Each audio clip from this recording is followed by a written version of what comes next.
வணக்கம் TNPSC dreamers.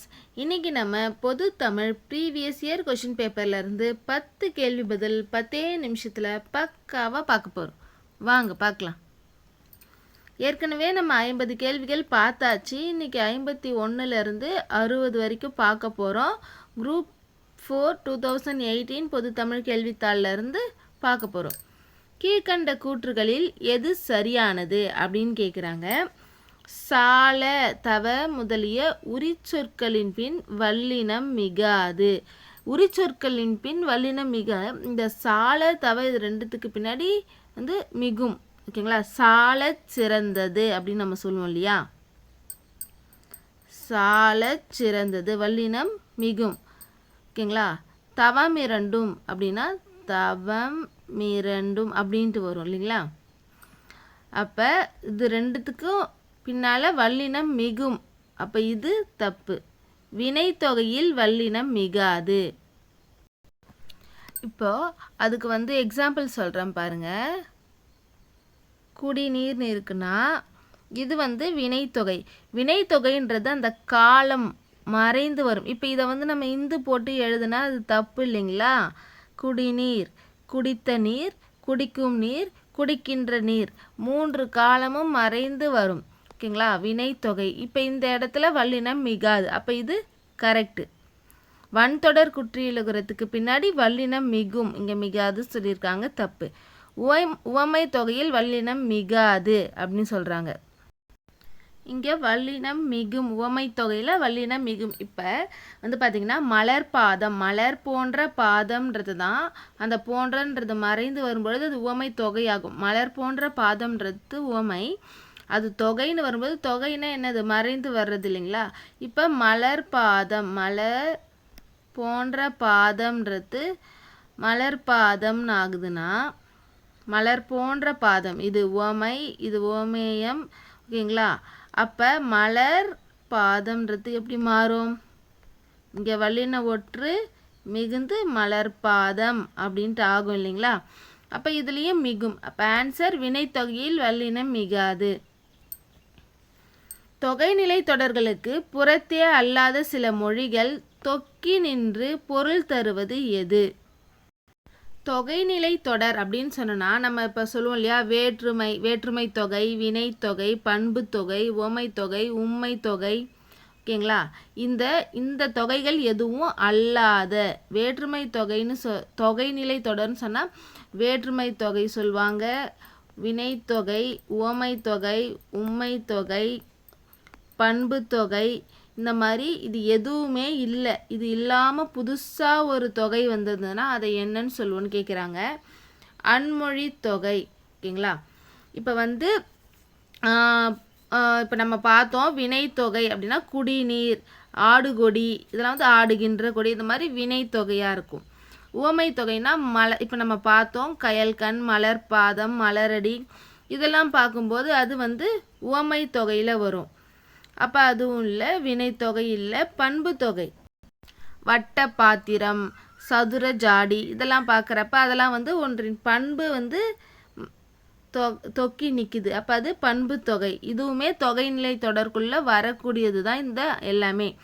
இதில் அன்மொழி தொகை மட்டும்தான் வராது. அன்மொழி தொகைன்றது எப்படி வரும்னா, இப்போ வந்து சிவப்பு சட்டை பேசினார், பெரிய மீசை வந்தார், இந்த மாதிரி ஒருத்தவங்களுக்கு நம்ம வந்து சொல்கிறது வந்து பார்த்திங்கன்னா அன்மொழி தொகை அப்படின்ட்டு சொல்லுவோம். பண்பு தொகைனா அதோடைய பண்பை வந்து நம்ம சொல்லிடுவாங்க.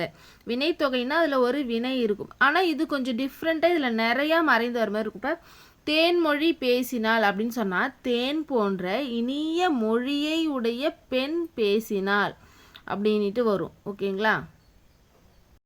தேன்மொழி பேசினால கூட சில உவமை வருது, தேன் போன்ற அப்படின்ட்டு. இப்போ பெரிய மீசை வந்தார் அப்படின்னு சொன்னால் அது வந்து உவமை இல்லை, வினைத்தொகை இல்லை, பண்பு தொகை இல்லை. அது வந்து எதுலையுமே சேராத ஒரு டிஃப்ரெண்ட்டாக இருக்காது, அன்மொழி தொகை. ஓகேங்களா? பரிதிமார் கலைஞருக்கு திராவிட சாஸ்திரி என்னும் பட்டத்தை வழங்கியவர் யார்? இங்கே நம்ம தாமு இருக்காது, செஃப் தாமு. ஏன்னா இது நம்ம ஷார்ட்கட்டில் புரிஞ்சு வச்சுக்க போகிறோம். ஓகேங்களா? பரிதிமார் கலைஞரை வந்து நல்ல சமையல் சாஸ்திரி வந்து திராவிட சாஸ்திரின்னு சொல்லியிருக்காரு. யார் அது? தாமோதரனார்.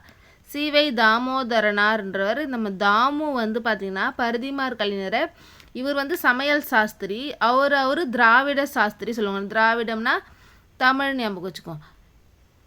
நம்ம தாமு வந்து பரிதியை வந்து நான் சமையலில் சாஸ்திரி, நீ தமிழில் சாஸ்திரி அப்படின்னு சொல்லியிருக்காருன்னு ஷார்ட்கட்க்கு சொல்கிறேன் மக்களே, ஷார்ட்கட்க்கு மட்டும் சொல்கிறேன். சரிங்களா?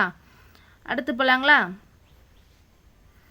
எவ்வகை செய்தியும் உவமங்காட்டி எனும் ஓவிய சிறப்பை பழந்தமிழர் அறிந்திருந்ததை காட்டும். எவ்வகை செய்தியும் உவமங்காட்டின்ட்டு பழந்தமிழருடைய ஓவிய கலையை பற்றி சொல்கிறாங்க. இதில் வந்து இந்த அடிகள் வந்து எந்த நூலில் வருது அப்படின்னு கேட்குறாங்க. மதுரை காஞ்சி. மதுரை காஞ்சி இதை எப்படி நம்ம ஷார்ட்கட்டில் ஞாபகம் வச்சுக்கலாம் அப்படின்னு பார்த்தீங்கன்னா, பழந்தமிழர் தமிழ் சிறப்பு அப்படின்னாலே மதுரை. ஓகேங்களா? அடுத்த கேள்வி போலாங்களா? தென்னிந்தியாவின் ஏதென்ஸ் என்று அழைக்கப்படும் நகரம். இது பெரிய அரண்மனை மாதிரி இருக்கு இல்லைங்களா? இது வந்து நம்மளுடைய மதுரை திருமலை நாயக்கர் மஹால். மதுரை தான் வந்து தென்னிந்தியாவின் ஏதென்ஸ் அப்படின்ட்டு சொல்கிறாங்க. உலகினில் நாகரிகம் முற்றும் அழிந்து விட்டாலும் திருக்குறளும் கம்பன் காவியமும் இருந்தால் போதும், மீண்டும் அதனை புதுப்பித்து விடலாம் என்று கூறியவர் யார்? கால்டுவெல். தமிழ் மீது ரொம்ப பற்று வைத்தவர் தான் நம்ம கால்டுவெல். அவர் வந்து பார்த்திங்கன்னா எந்த அளவுக்கு தமிழ் மீது பற்று கொண்டவர்னு பார்த்திங்கன்னா, ஸ்டார்டிங்கில் வந்து பார்த்திங்கன்னா தமிழ் வந்து சமஸ்கிருதத்திலேருந்து வந்துச்சுன்ற ஒரு கருத்து இருந்துச்சு. இல்லை, தமிழ் வந்து ஒரு தனி குடும்பத்தை சேர்ந்தது அப்படின்ட்டு சொன்னது யாருன்னு பார்த்திங்கன்னா நம்மளுடைய கால்டுவெல்.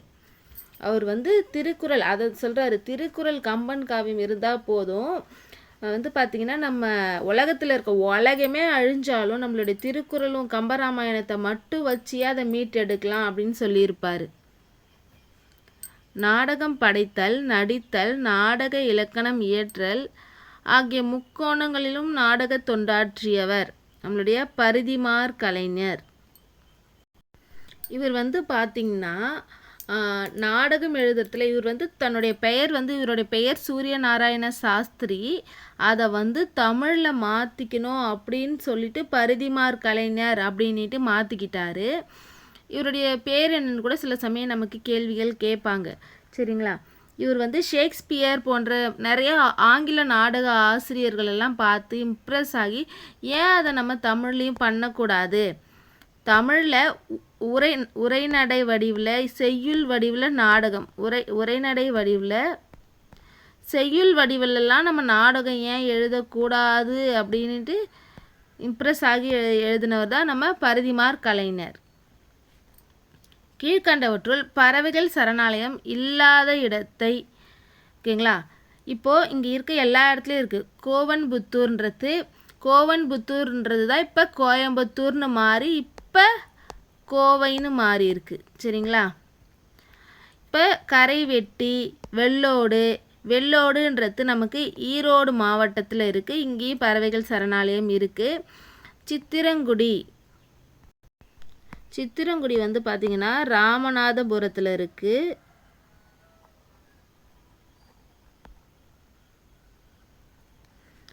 நம்ம கரைவெட்டின்றது வந்து பார்த்திங்கன்னா நமக்கு அரியலூர் டிஸ்ட்ரிக்டில் இருக்குது.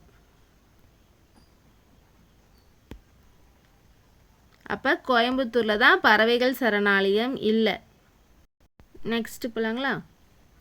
ஜவஹர்லால் நேரு சிறை வைக்கப்பட்டிருந்த அல்மோரா சிறைச்சாலை எந்த மாநிலத்தில் உள்ளது என்பதை தெரிவு செய்க.